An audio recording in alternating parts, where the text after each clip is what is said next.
May 17, 2018. Southeast Asia does not often get the attention it warrants in Washington, but a cluster of events this month deserve reflection and celebration for showing that democracy in Southeast Asia is still a force to be reckoned with.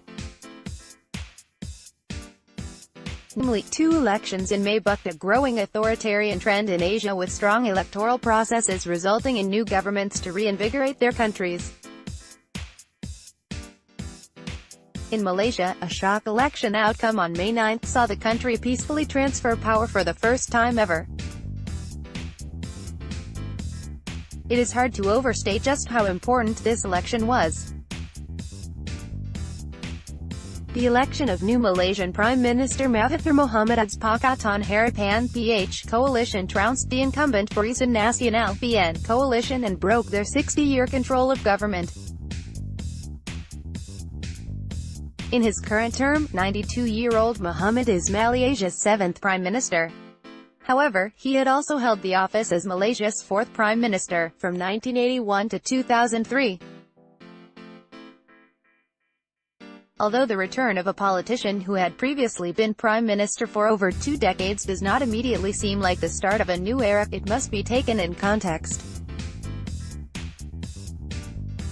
The incumbent BN party had gone to extraordinary lengths to secure its control of government, including extreme gerrymandering, patronage, and use of identity politics. Against these systemic obstacles, PH was able to tap in widespread discontent over the economy, the unpopular GST tax, and the 1MDB scandal to build support across religious and cultural lines.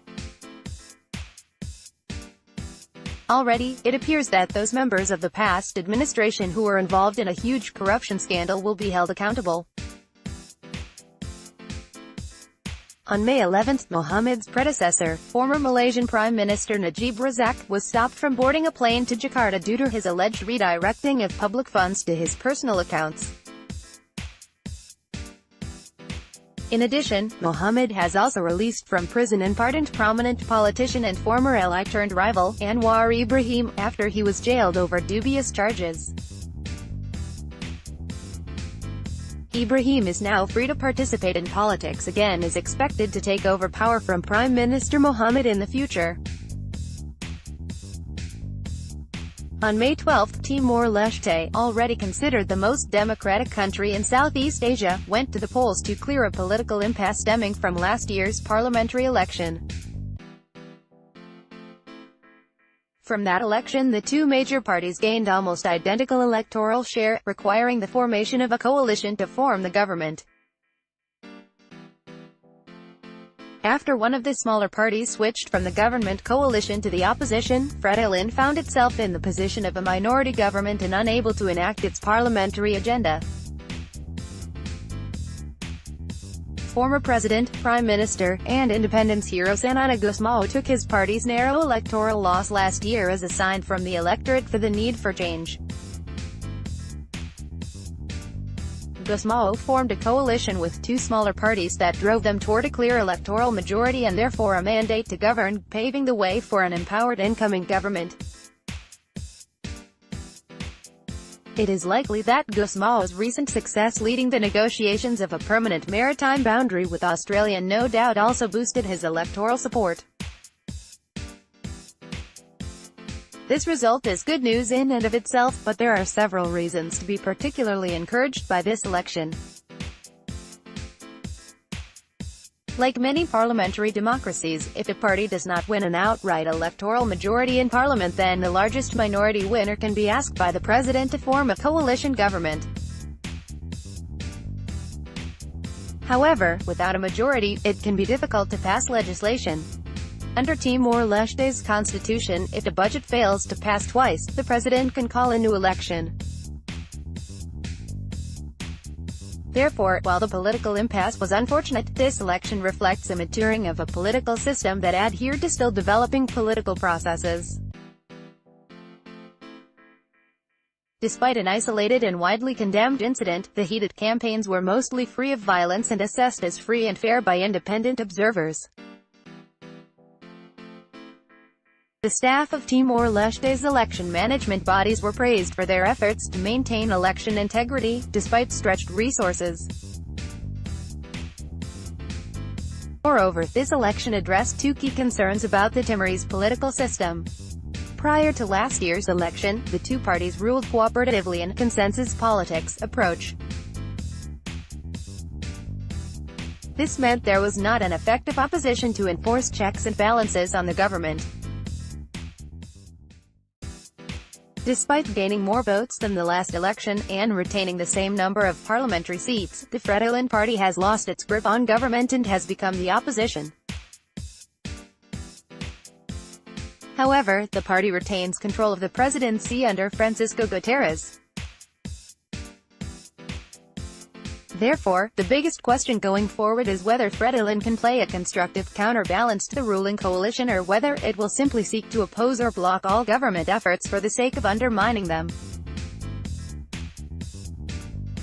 The second common criticism of Timorese politics is its ongoing reliance on a handful of high-profile personalities drawn from the battle for independence.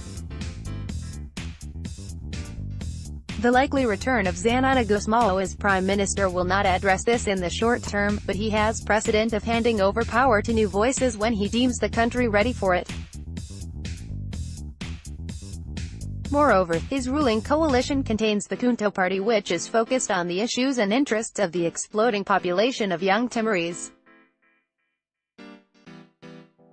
Anecdotal evidence from the campaign suggests that Gusmao as Prime Minister would be receptive to their ideas and policies. However, only time will tell. Indonesia, meanwhile, prepares to celebrate the 20th anniversary of the fall of its former President Muhammad Suharto's New Order regime in 1998, and the emergence of true democracy in the country. This pivotal moment set off a period of reform in the country that the West often fails to appreciate. It is no coincidence, for instance, that this anniversary coincides with that of the anniversary of Timor-Leste's vote for independence, which will celebrate its 20th anniversary next year. After all, it was Suharto's successor, B. J. Habibie, who gave in to international pressure and allowed the Timorese to vote for independence, something long seen as an existential threat to Suharto's authoritarian regime. The reforms initiated in 1998 brought incremental but steady reforms to Indonesia's constitution, judiciary, freedom of expression, and human rights. Indonesia today has a strong civil society, and provides an example of modern, moderate Islam in the world's largest Muslim country. While challenges remain, the country's remarkable progress embodies the development of the region and provides a role model for other nations in the region and beyond. Local elections in Indonesia will occur next month to elect 17 governors and 39 mayors across the archipelago. Given the tone and outcomes of recent elections, these will be a crucial test and preview for the upcoming Indonesian general election in April 2019. Considering Indonesia's size and importance, its upcoming elections will be the next great test for democracy in Southeast Asia, and a sign of whether the elections in Malaysia and Timor-Leste this week are outliers or the start of democratic renewal in this vital region. John Watts is a senior fellow in the Atlantic Council's Scowcroft Center on Strategy and Security. Follow him on Twitter at John T_Watts.